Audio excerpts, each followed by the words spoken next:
Allahumma salli ala sayyidina Muhammadin nabiyil ummi wa ala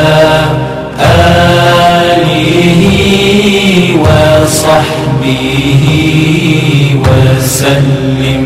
Allahumma salli ala sayyidina Muhammadin nabiyil ummi wa ala alihi wa sahbihi wa sallim.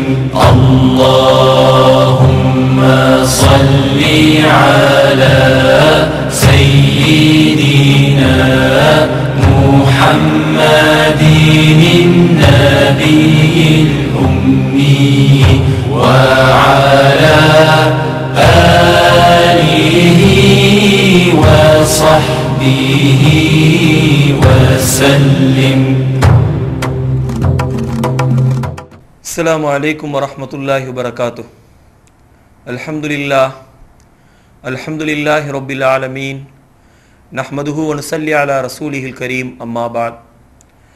Qala Allahu ta'ala fi mahkamil tanzilil Qur'anil azim wal furqanil majid.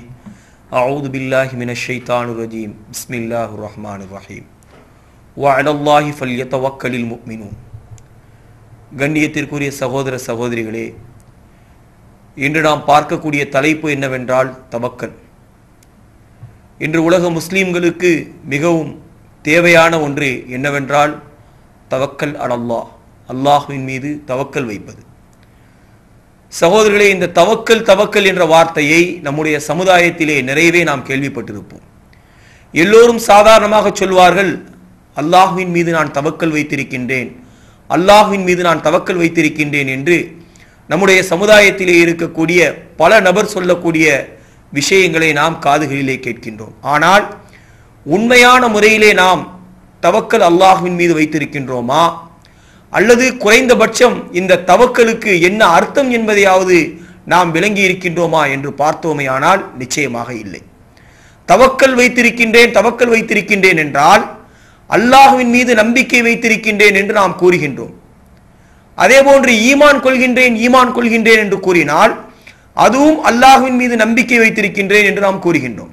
இந்த தவக்கலுக்கும் ஈமானுக்கும் மத்தியிலே உள்ள வித்தியாசம் நமக்கு தெரியுமா என்றால் நிச்சயமாக இல்லை. ஈமான் என்றால் அல்லாஹ்வை நம்புவது, தவக்கல் என்றால் ஒரு விஷயத்தை அல்லாஹ்வை நம்பி அவன் மீது பொறுப்பை சாட்டுவது. இதற்கு பேர் தான் தவக்கல் என்று சொல்வார்கள். இந்த ரீதியிலே அல்லாஹ்வை நம்பி அவன் மீது நாம் நம்முடைய பிரச்சனைகளையும் காரியங்களையும் பொறுப்பை சாட்டுகின்றோமா என்றால் நிச்சயமாக இல்லை. எத்தனையோ பிரச்சனைகள் நமக்கு முன்னால் வருகின்றது, அல்லது எத்தனையோ நல்ல காரியங்கள் நமக்கு முன்னால் வருகின்றது. அந்த நேரத்திலே நாம் அல்லாஹ்வின் மீது பொறுப்பை சாட்டுகின்றோமா, அல்லாஹ் தான் இந்த காரியத்திற்கு பொறுப்பாளி என்று நமக்குரிய பிரச்சனையினுடைய சமயத்திலே நாம் பொறுமையாக இருக்கின்றோமா என்றால் நிச்சயமாக இல்லை. அந்த அமலை பற்றி நாம் சிந்திப்பதே கிடையாது. எந்த காரியமாக இருந்தாலும் என்னுடைய பொறுப்பிலே தான் இது நடக்கும், என்னால் தான் இது முடியும், என்னை கொண்டுதான் இது ஆகும் என்ற ஒரு நிலையிலே தான் நம்முடைய நம்பிக்கை இருக்கின்றதே தவிர அல்லாஹ் இதை நடத்தி காட்டுவான், அவன் மீது நான் பொறுப்பை சாட்டிவிட்டேன், அவன் என் ஒருவனுக்கு போதுமானவன் என்று நம்முடைய நிலைப்பாடு நிச்சயமாக இல்லை. சகோதரர்களே, அல்லாஹ்வை நம்பி இருக்கின்றோம், அல்லாஹ்வை கொண்டு ஈமான் கொண்டிருக்கின்றோம், அல்லாஹ் இருக்கின்றான், அவன்தான் வானம் பூமியை ஆளுகின்றான் என்ற நம்பிக்கை நம்முடைய உள்ளத்திலே ஆழமாக இருக்கின்றது. என்றாலும் நம்முடைய காரியங்களுக்கு அல்லாஹ்வை பொறுப்பு சாட்டுகின்றோமா என்று பார்த்தால் நிச்சயமாக இல்லை. அந்த விஷயத்திலே நாம் மிகவும் கவனம் குறைந்தவர்களாகவே இருக்கின்றோம். நமக்கு தெரியவில்லை, எல்லாம் இந்த உலகத்தில் நடக்கக்கூடிய எல்லா விஷயங்களும் என்னை கொண்டுதான் ஆகின்றது, இந்த பிரச்சனைகளை நான் நினைத்தால் தான் தீர்க்க முடியும் என்று எண்ணிக்கொண்டிருக்கின்றோம். ஆனால் ரசூலுல்லாஹி ஸல்லல்லாஹு அலைஹி வஸல்லம் அவர்களும் அருமை சஹாபா பெருமக்களும் ஒரு பிரச்சனை வரக்கூடிய நேரத்திலே பொறுப்பை அல்லாஹ்வின் மீது சாட்டி விடுவார்கள். அந்த ஒரு நிலைப்பாட்டை அவர்கள் வளர்த்துக் கொண்டிருந்தார்கள். உஹதுடைய யுத்தம் முடிகின்றது. முடிந்ததற்கு பின்னால் அந்த உஹதுடைய யுத்தத்திலே முஸ்லிம்களுக்கு நிறைய இழப்புகள் ஏற்படுகின்றது. ஆரம்பத்திலே முஸ்லிம்களுக்கு ஒரு தோல்வி ஏற்பட்டாலும் கூட இறுதியிலே காவிர்களுக்கும் ஒரு பெரிய தோல்வி ஏற்படுகின்றது. அதற்கு பிற்பாடு ரசூலுல்லாஹி ஸல்லல்லாஹு அலைஹி வஸல்லம் அவர்கள் மதீனாவிலே இருந்து யோசிக்கின்றார்கள். உஹதுடைய யுத்தம் முடிந்து விட்டது, காவிர்கள் கடுமையான முறையிலே அடி வாங்கி விட்டார்கள், பிறகு நம்முடைய சமுதாயத்தை தாக்கக்கூடும். ரசூலுல்லாஹி ஸல்லல்லாஹு அலைஹி வஸல்லம் அவர்கள் எண்ணுகின்றார்கள். பிறகு என்ன செய்ய முடியும்? மதீனாவுக்கு காவிர்கள் வர முடியும், வந்து முஸ்லிம்களை தாக்கக்கூடும், அங்கே முஸ்லிம்களை சின்ன பின்னமாக ஆக்கலாம், பல முனைகளிலே இருந்து என்ன செய்யலாம்? முஸ்லிம்களை தாக்கலாம். எனவே உஹதிலே அடி வாங்கியவர்கள் சும்மா இருக்க மாட்டார்கள் என்று சொல்லி தீவிரமான முறையிலே யோசிக்கலாகிறார்கள். அல்லாஹ்வின் மீது தவக்கல் வைத்து ரசூலுல்லாஹி ஸல்லல்லாஹு அலைஹி வஸல்லம் அவர்கள் என்ன செய்கின்றார்கள் என்றால், உஹதிலே கலந்து கொண்ட சஹாபா பெருமக்களை எல்லாம் கூட்டுகின்றார்கள். அதற்கு முன்னால் மதீனாவை சுற்றி காவல் போடுகின்றார்கள். ஒவ்வொரு தெருக்களிலேயும் காவல் போடுகின்றார்கள். உளவுத்துறையை அங்காங்கே அனுப்பி வைக்கின்றார்கள். நிலைமைகள் என்னவென்பதை கண்காணித்துக் கொண்டே இருக்கின்றார்கள். அதற்கு பிற்பாடு இங்கே நம்மை தாக்க வந்த இந்த அபூ சுஃபியானுடைய கூட்டத்தை ஒரே அடியாக என்ன செய்ய வேண்டும்? நாம் விரட்டிவிட வேண்டும் என்று திட்டம் தீட்டி ரசூலுல்லாஹி ஸல்லல்லாஹு அலைஹி வஸல்லம் அவர்கள் தங்களுடைய படைகளோடு மதீனாவிலே இருந்து கிளம்புகின்றார்கள். கிளம்பியதற்கு பின்னால் கொஞ்ச தூரம், ஒரு 8 கிலோமீட்டர் தூரத்திற்கு செல்கின்றார்கள். அங்கே ஹம்ராவுல் அசத் என்ற ஒரு இடம் இருக்கின்றது.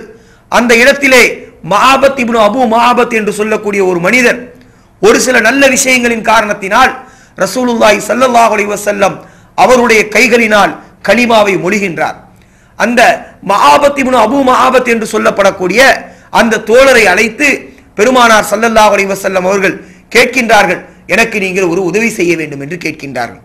அப்பொழுது அந்த சஹாபி, அந்த மனிதர் சொல்லுகின்றார், கண்டிப்பாக நான் இந்த உதவியை செய்கின்றேன் யா ரசூலல்லாஹ் என்று அவர் கூறுகின்றார். நீங்கள் என்ன செய்ய வேண்டும் என்றால், அபூ சுஃபியானுடைய படைக்கு சென்று, மதீனாவிலே இருந்து 28 கிலோமீட்டருக்கு அங்கே அபூ சுஃபியானுடைய படை இருக்கின்றது, அந்த படைக்கு சென்று அபூ சுஃபியானை நீங்கள் அச்சமூட்ட வேண்டும் என்று மஆபத் இப்னு அபூ மஆபத் என்ற ஒரு நண்பரிடத்திலே ரசூலுல்லாஹி ஸல்லல்லாஹு அலைஹி வஸல்லம் அவர்கள் சொல்லி அனுப்புகின்றார்கள். அப்பொழுது அந்த மனிதர் என்ன செய்கின்றார் என்றால், யா ரசூலல்லாஹ், உங்களுக்காக நான் இந்த விஷயத்தை கண்டிப்பாக நான் செய்வேன் என்று அவர் கூறுகின்றார். பிறகு போறார். போய் நேரா அபூ சுஃபியானுடைய படையில போய் என்ன செய்யறாரு? சொல்றார், அபூ சுஃபியான் அவர்களே, ஓ மக்களே, நன்றாக கேட்டுக்கொள்ளுங்கள், முஸ்லீம்கள் பெரிய படையோடு திரண்டு வந்து கொண்டிருக்கின்றார்கள். அச்சமூட்டுறார். முஸ்லீம்கள் பெரிய படையோட வந்துகிட்டு இருக்கிறாங்க, இன்னும் கொஞ்ச நேரத்தில் உங்களை என்ன செய்வார்கள்?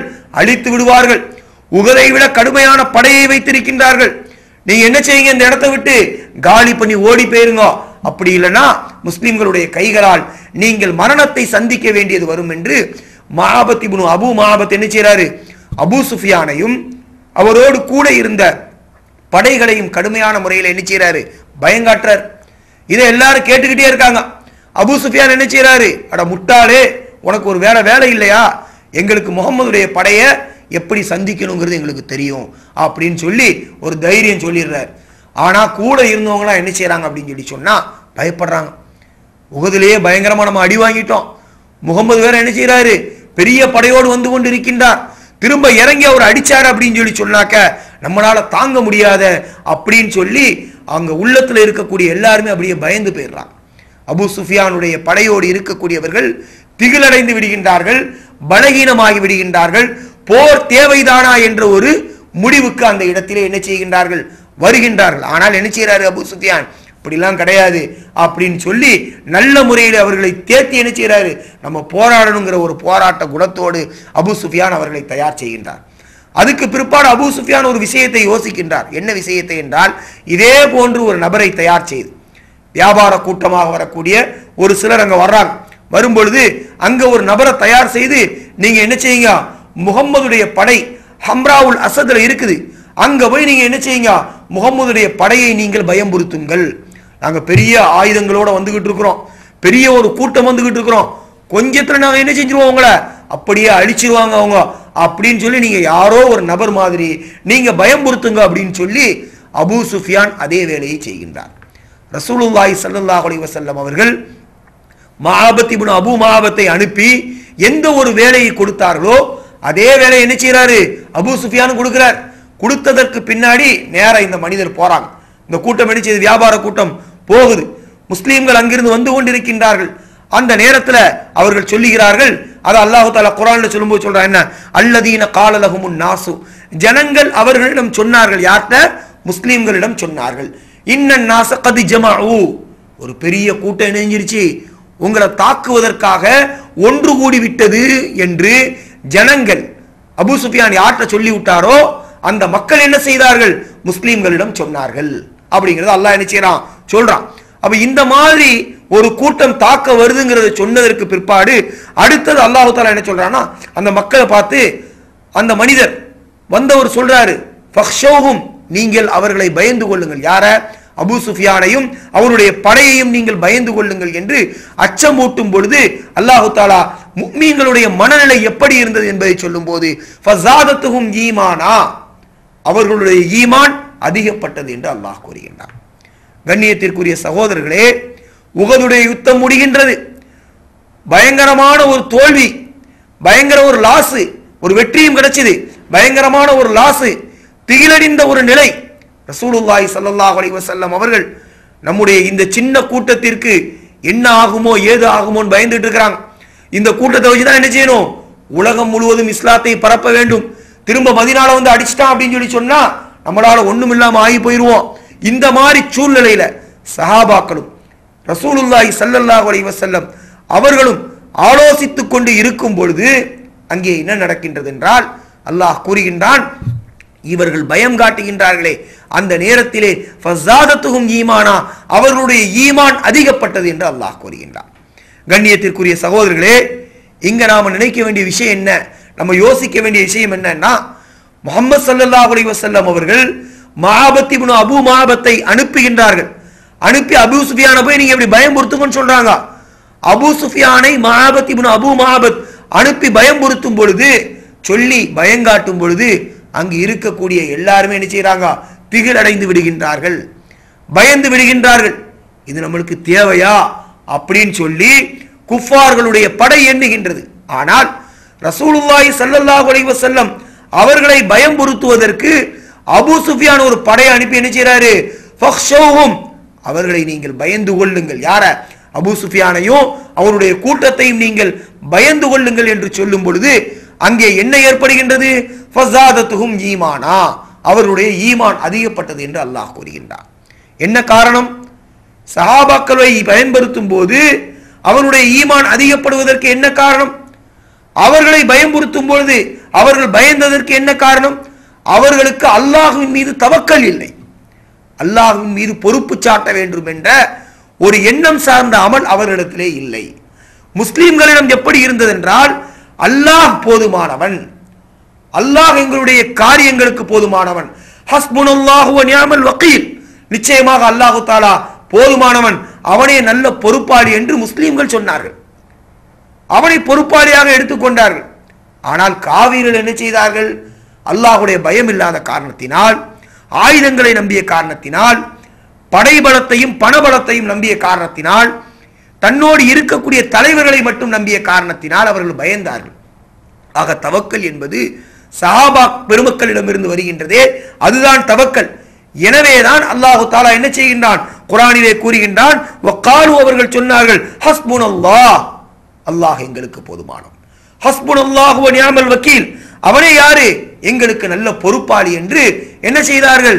முஸ்லிம்கள் சொன்னார்கள். இவ்வளவு பெரிய பிரச்சனைகள் வரும் பொழுதும், இவ்வளவு சிக்கலான சூழ்நிலை வரும் பொழுதும், ஒரு சமுதாயமே அழிந்து விடுமோ என்ற ஒரு எண்ணம் அந்த சமுதாயத்தினுடைய தலைவர்களுக்கும் தொண்டர்களுக்கும் வந்த நிலையிலேயும் கூட மிகப்பெரிய ஒரு படையை திரட்டி கொண்டு வரக்கூடிய அபூ சுஃபியானுக்கு முன்னால் அவருடைய ஈமான் அதிகப்பட்டதே இதுதான் தவக்கல். இந்த நிலைப்பாடு தான் நம்ம இடத்திலே இருக்க வேண்டும். ஒரு கல்வியா இருக்கலாம், ஒரு வியாபார பிரச்சனையா இருக்கலாம், ஒரு அரசியல் பிரச்சனையா இருக்கலாம், ஒரு குடும்ப பிரச்சனையா இருக்கலாம், ஒரு மஹல்லா பிரச்சனையா இருக்கலாம், ஒரு சமுதாய பிரச்சனையா இருக்கலாம். உலகத்துல வாழக்கூடிய காலங்கள்ல எவ்வளவோ பிரச்சனைகள் நம்மை வந்து அணுகலாம். அந்த நேரத்திலே நாம் முஃமின்களாக அல்லாஹ்வை கொண்டு ஈமான் கொள்வதினால் மட்டும் நம் முன்னால் வரக்கூடிய பிரச்சனைகளுக்கு நாம் என்ன செய்ய முடியாது? தீர்வை கண்டுவிட முடியாது. அல்லாஹ்வின் மீது பொறுப்பு சாட்டக்கூடியவர்களாக நாம் இருக்க வேண்டும். அல்லாஹ்வின் மீது பாரத்தை சாட்டக்கூடியவர்களாக நாம் இருக்க வேண்டும். ஒரு பிரச்சனைனா எதை நம்ம பிரச்சனை எடுத்துக்கிடுவோம்? நம்மளால தாங்க முடியாது அப்படிங்கிறத நம்ம என்ன செய்வோம், நம்ம நினைக்கிறது நம்மளால தாங்க முடியாது அப்படிங்கிறத நம்ம என்ன செய்வோம், பிரச்சனையாக பார்ப்போம். ஆனா அல்லாஹ்வுக்கு எல்லாத்தையும் தாங்க முடியும்ல. எவ்வளவு பெரிய பிரச்சனையாக இருந்தாலும் அல்லாஹ்வுக்கு தாங்க முடியும். எவ்வளவு பெரிய பிரச்சனையாக இருந்தாலும் அதற்கு அவனால் ஒரு தீர்வை தர முடியும். எவ்வளவு ஒரு பெரிய பிரச்சனையாக இருந்தாலும் அதை நன்மையாக மாற்றக்கூடிய சக்தியை அல்லாஹ் பெற்றிருக்கின்றார். அந்த அல்லாஹ்வை வணங்கக்கூடிய நாம் அல்லாஹ்வை மட்டும் நம்பிக்கை வைத்தால் போதாது. அல்லாஹ் மட்டும் என்ன செஞ்சா போதாது, நம்பிக்கை வைத்தால் போதாது. அல்லாஹ்வை நம்பி என்ன செய்ய வேண்டும் சகோதரர்களே, நம்முடைய பிரச்சனைகளை அவன் மீது போட்டுவிட வேண்டும், பாரத்தை அவன் மீது போட்டுவிட வேண்டும். அப்படிப்பட்ட ஒரு நிலைப்பாட்டை நம்முடைய உள்ளத்திலே நாம் வளர்த்துக் கொள்ள வேண்டும். நான் அல்லாஹ் மேல தவக்கல் வைத்திருக்கேன், நான் அல்லாஹ் மேல தவக்கல் வைத்திருக்கேன் அப்படின்னு வாய்க்கு வாய் சொல்றோம். ஆனா நம்ம என்ன நினைக்கிறோம், நம்மளாலதான் அந்த பிரச்சனை முடியும் அப்படின்னு சொல்லி என்ன செய்யறோம், தவறான வழிகளிலே அந்த பிரச்சனையை சரி செய்வதற்கு பணத்தை தயார் செய்கின்றோம், பொய்யான வார்த்தைகளை கூறுகின்றோம், ஒருவரை ஒருவர் நாம் இட்டு கட்டி பேசி விடுகின்றோம். அட பிரச்சனை நம்ம தாயுடைய வயிற்றிலிருந்து வரக்கூடிய பெரிய பிரச்சனையை விட உலகத்தில் ஏதாவது ஒரு பிரச்சனை இருக்குதா? அந்த தாயுடைய வயிற்றிலிருந்து அவ்வளவு பெரிய பிரச்சனையை நம்ம கிழிச்சிட்டு வரலையா? அவ்வளவு பெரிய பிரச்சனையை கிழித்து கொண்டு நம்மை கொண்டு வந்தது யார்? அல்லாஹ். அல்லாஹ் குர்ஆனிலே கூறுகின்றான், வல்லாஹு அக்ரஜக்கும், அல்லாஹ் தான் உங்களை வெளிப்படுத்தினான், மின் புத்தூனி உம்மஹாத்திக்கும், உங்களுடைய தாய்மார்களுடைய வயிற்றிலே இருந்து என்று அல்லாஹ் கூறுகின்றான். உலகத்துல பிறந்தோம், அதுக்கு பிற்பாடு பால் குடிக்க தெரியல, அது ஒரு பெரிய பிரச்சனை, அதை அல்லாஹ் நம்ம கிளியர் பண்ணி கொடுக்கிறான்.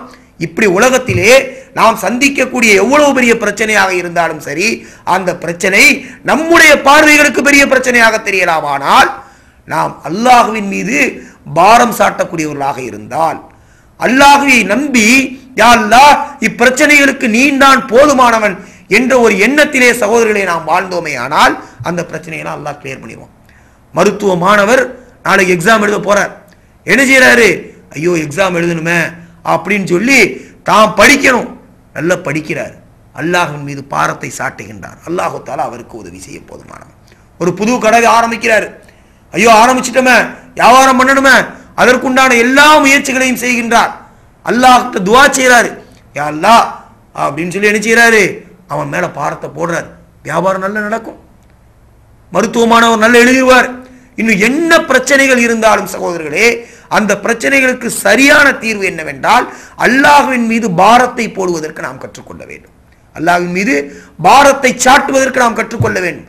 நம்முடைய உள்ளத்துல நாம நினைக்க கூடாது, எந்த பாரமா இருந்தாலும் அதை நம்ம தான் பார்க்கணும், நம்ம பணத்தை கொண்டு தான் பார்க்கணும், நம்ம அறிவை கொண்டு தான் பார்க்கணும், நம்ம கைகளை கொண்டு தான் பார்க்கணும், நம்மள்ட்ட இருக்கிற ஆளை கொண்டு தான் பார்க்கணும் அப்படிங்கிற ஒரு நிலைப்பாட்டில் நாம நம்மளை வளர்த்துக்கிட்டோம் அப்படின்னு சொல்லி சொன்னா அல்லாஹ் என்ன செய்வான், நம்மளை விட்டு பிரிந்து விடுவான். அல்லாஹ் நம்மை விட்டு பிரிந்து விடுவான். அந்த பிரச்சனை தீர்ப்பதற்கு உண்டான எல்லா முயற்சிகளிலேயும் நாம் இறங்கியதற்கு பின்னால், எல்லா முயற்சியிலும் நிச்சயம் நம்ம இறங்குறோம், இறங்கியதற்கு பின்னாடி அல்லாஹ் மேல பொறுப்பு சாட்டுறோம், யா அல்லாஹ் நீ இதை பார்த்துக்கோ. நபிமார்களுடைய வரலாறை பார்த்தீங்க அப்படின்னு சொல்லி சொன்னா எல்லா ரீதியிலையும் அவங்களுடைய பொறுப்பு அப்படிதான் இருந்தது, அல்லாஹ்வின் மீது பொறுப்பை சாட்டுவார். நபி இப்ராஹிம் அலைஹிஸ்ஸலாத்து வஸ்ஸலாம் அவர்கள், நம்முடைய தந்தை, அவர்கள் எப்படி இருந்தார்கள், அவருடைய நிலைப்பாடு எப்படி இருந்தது? முதல்ல தாவா பண்ண போறாங்க, யாருக்கு? அரசனுக்கு. அரசனுக்கு தாவா பண்ணும் பொழுது என்ன செய்யறாங்க, அல்லாஹ்வின் மீது பொறுப்பை சாட்டி, என்னுடைய ரப்ப எனக்கு போதுமானவன். அரசன் வந்து வெட்டிடுவான, அரசன் வந்து குத்திடுவான, ஒரு தர்க்கம், ஒரு வாதம் நடக்குது, அவன் என்ன செய்யறான், ஒருத்தனை கூட்டு வந்து உயிரோட என்ன செய்யறான், அறுக்கிறான். அல்லாஹ் என்னடா செய்வான் அப்படின்னு சொல்லி கேட்கிறான். இப்ராஹிம் அலைஹிஸ்ஸலாம் சொல்றாங்க, என்னுடைய அல்லாஹ் செத்தவனை உயிராக்குவான், உயிர் உள்ளவனை மரணிக்க செய்வான் அப்படின்னு சொல்லி சொல்றாங்க. அப்படியா? நாளைக்கு விடுதலை ஆகக்கூடிய ஒரு கைதியை கூப்பிட்டு அறுக்கிறான், பாரு நாளைக்கு விடுதலை ஆகுவான், இவனை கொண்டுட்டான் பாரு. அது மாதிரி கொல்லக்கூடிய ஒரு கைதியை கூப்பிடுறான், கூப்பிட்டு என்ன செய்யறான், டேய் போடா உனக்கு விடுதலை, இது நானே செஞ்சுட்டேன்னு உடைய அறிவு, நானே செஞ்சிட்டேன் அப்படின்னு சொல்லி நினைச்சான் அரசன் சொல்றான்.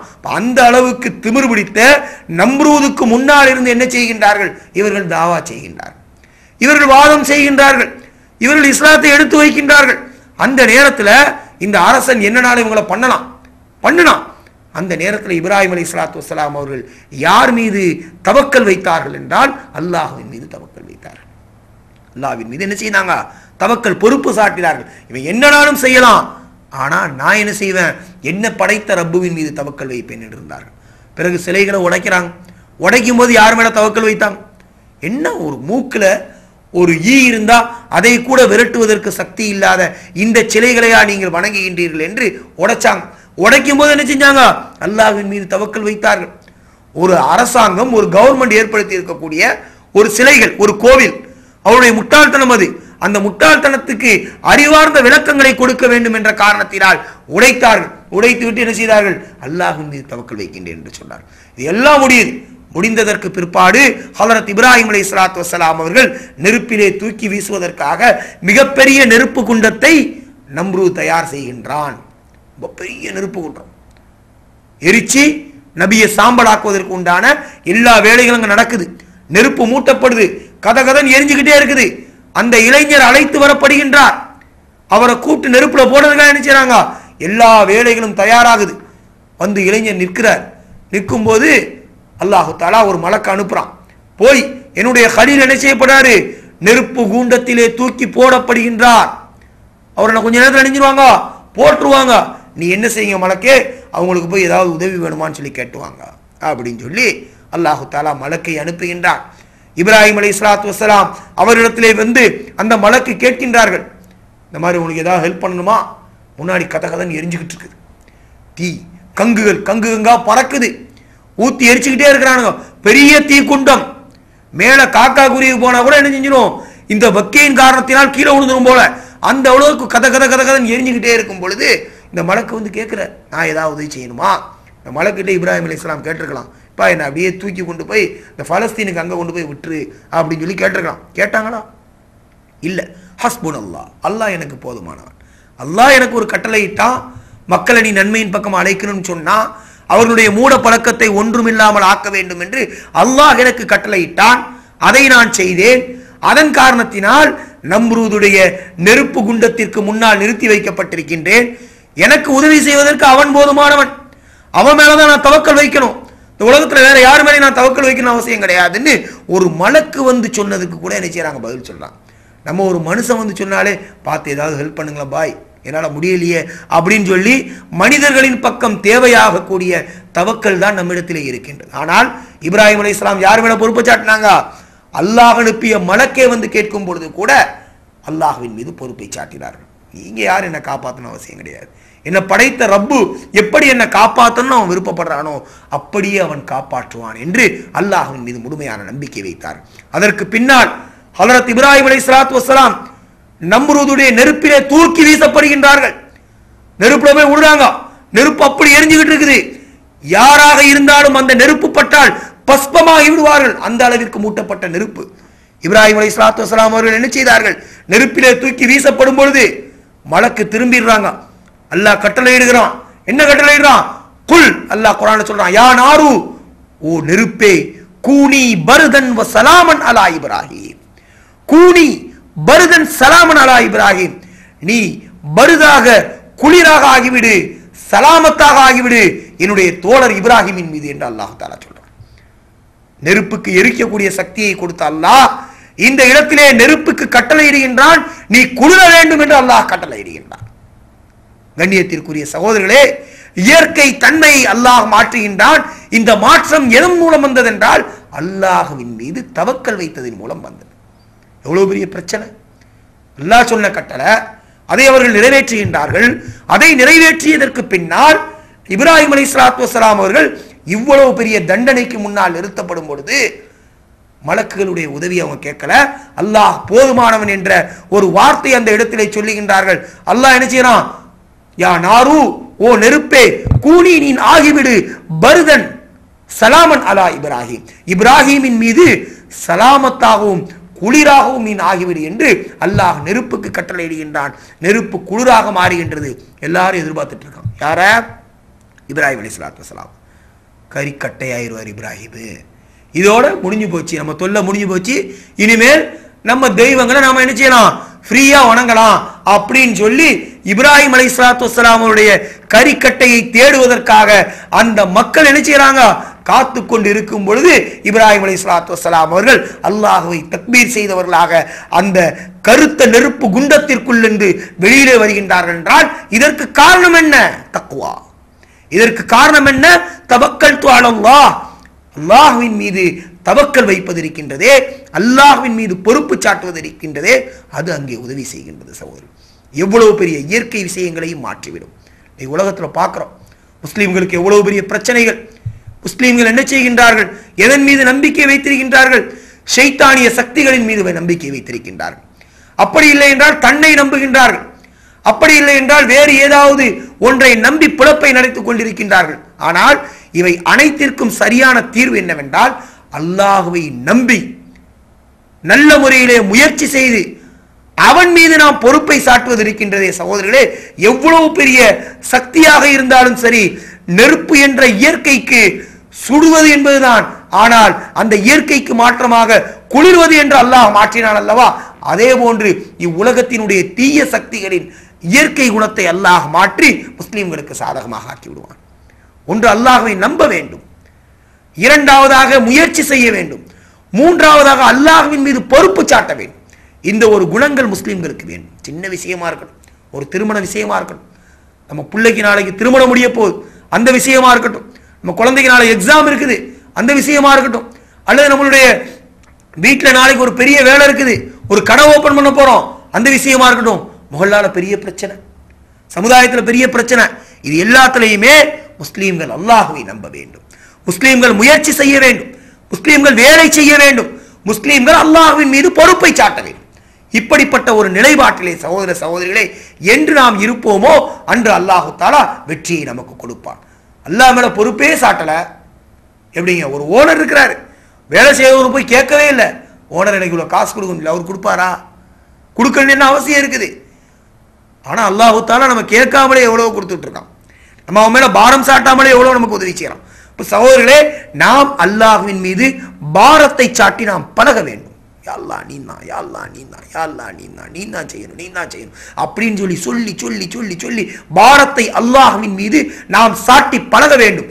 அப்படி நாம் பழகினோம் என்றால் நம்முடைய அனைத்து காரியங்களுக்கும் அல்லாஹ் போதுமானவன். ஹஸ்புனல்லாஹ், அல்லாஹ் போதுமானவன், ஒ நிஅமல் வக்கீல், அவன் தான் நல்ல பொறுப்பாளி. ஆக தவக்கல் வைத்து பழக வேண்டும். சகோதர சகோதரிகளே, தவக்கல் அல்லாஹ்வின் மீது மட்டும் வைக்க வேண்டும், பொருட்களின் மீது வைக்கக்கூடாது, அது ஒரு காரணம். கல்வியின் மீது வைக்கக்கூடாது, அது ஒரு காரணம். உலகத்தில் உள்ள சக்திகளின் மீது வைக்கக்கூடாது, அது ஒரு காரணம். இவை அனைத்தையும் விட தவக்கல் என்பது, பொறுப்பு என்பது அல்லாஹ்வின் மீது வைக்க வேண்டும்.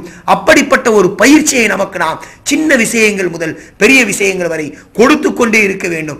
ஆக அல்லாஹ்வின் மீது முழுமையான பொறுப்பு வைக்கக்கூடிய பாக்கியத்தை அல்லாஹ் உங்களுக்கும் எனக்கும் தந்தருவானாக. வாஹிர் தஅவானா அல்ஹம்துலில்லாஹி ரப்பில் ஆலமீன். அஸ்ஸலாமு அலைக்கும் வரஹ்மத்துல்லாஹி வபரகாத்துஹு.